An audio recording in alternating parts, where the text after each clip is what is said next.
This is the story of Eleanore the cat escaping into the ceiling the night our AC went out at our adoption center and scaring all of us, particularly me, Caroline. So, here we are the next morning. Brittany has the headphones on. She was cleaning and realized that she couldn't find our calico friend. So I came in, I'm in the blue pants. And this, you see me look up and I'm like, please God, no. We leased this building and we knew that the ceiling tiles could be a problem, but there's actually a net that we hung up there. And we've been open 6 months and no cat's ever gone up there, so we thought we were safe. So here, Brittany's being smart. She decided to look at the cameras while I looked literally anywhere else she could possibly be. I was like, maybe she opened this cabinet that's locked. I don't know. She's a cat. Well, Brittany realized, nope, she definitely went in the ceiling. And so I climb up here for the first time. My main concern is that wall. Before we moved in, this was a garage that got turned into a room. And there's actually a garage door on the other side of the wall. The little hole she escaped out of is actually like the ring that the garage door is supposed to go into. So I was really worried. There's like a little space. I was worried she was in the wall. But I didn't hear her screaming or anything. We had a bunch of other animals to take care of. It was just the two of us. So I made the decision, all right, let's go take care of the rest of our animals, do our morning routine, because I'm going to have to pull down all of these ceiling tiles and open up the wall possibly, and that's going to take forever. So that was the decision that was made here. This is the first time I'm contemplating all my life decisions up to this point. All right, so 2 hours later, the rest of our animals are doing good. They ate their breakfast. So I come back in with my handy little stick and I start pushing the ceilings. I'm calling her at this point. I'm trying to make her meow. I'm hoping she's up there somewhere. Get the broomstick, of course. So now I climb up onto the box. I stick my head in the ceiling with the flashlight and get this other broom out. And I'm just trying to see if I can see her. I'm calling her at this point. I'm like, hey, kitty, kitty, come here. Brittany brought me a can of wet food. I opened it, trying to entice her. And I'm flashing the light in there. I'm trying to see if I can see her eyes. And then I'm knocking on the wall like, here, kitty, kitty, screaming for her. Back in the ceiling, back against the wall. That point I realized, yep, I'm going to have to start cutting out the wall. So I make the hole bigger. I used like a box cutter to cut through the wall.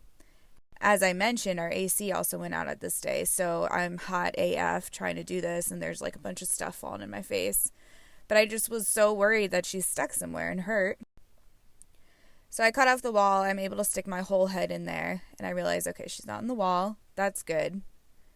Contemplating life decisions. Why did I decide to open an adoption center? This was so dumb. It's so freaking hot in here. Oh my God, I hope this cat's okay.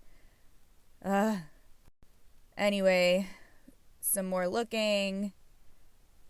This is me cleaning. I'm just like, God, I hope she got outside. I saw like a little light in the wall, so I'm like, maybe she got outside. She's outside in a bush somewhere. So I start cleaning up all of this because I didn't want the other cats to jump up there and inhale a bunch of the ceiling. So I go back up there. Brittany's idea, kind of cover the hole because I don't want any of the other cats getting any ideas, but I also didn't want to close it off too much if she decided to come down. Contemplating life decisions another time. Yeah, this was just like a really not good day for me personally. Anyway, so here we go. Coming back up, putting the blanket up. Again, I was trying to make it so that she could jump out, but the cats wouldn't be tempted. So then this is like 5 hours later. Michelle comes in. Michelle also helps run Lifeline. She was at another job before this. She comes in and she just goes, here, kitty, kitty. Here, kitty, kitty. She was in there for a few minutes. Then she heads out. At this point, it's like 5 p.m. Our AC is still out, so we're realizing we're probably going to have to evacuate our animals again. Anyway, 3 minutes after Michelle leaves, guess who decides to grace us with her presence? Oh, and she even used my blanket. Thanks, Eleanore. Comes down. Oh, totally unharmed. She's just like, what's up, guys? Jumps off the cat tree. And she just goes and lays down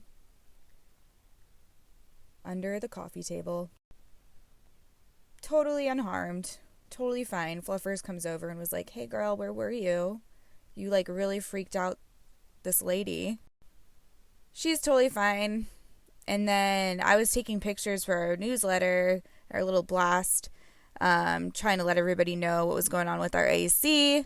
I realized, hey, I need to get some pictures of the cats in the adult room.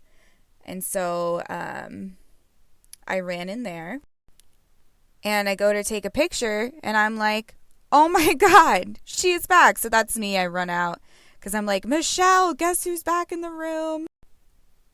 Anyway, she's totally fine, and we evacuated her into foster with the rest of our animals, and here she is in her foster home, totally unharmed, playing with some of the other cats. This is like the most cat story ever, so like I'm not even really that surprised, but I'm glad Eleanor's okay, and I didn't have a heart attack.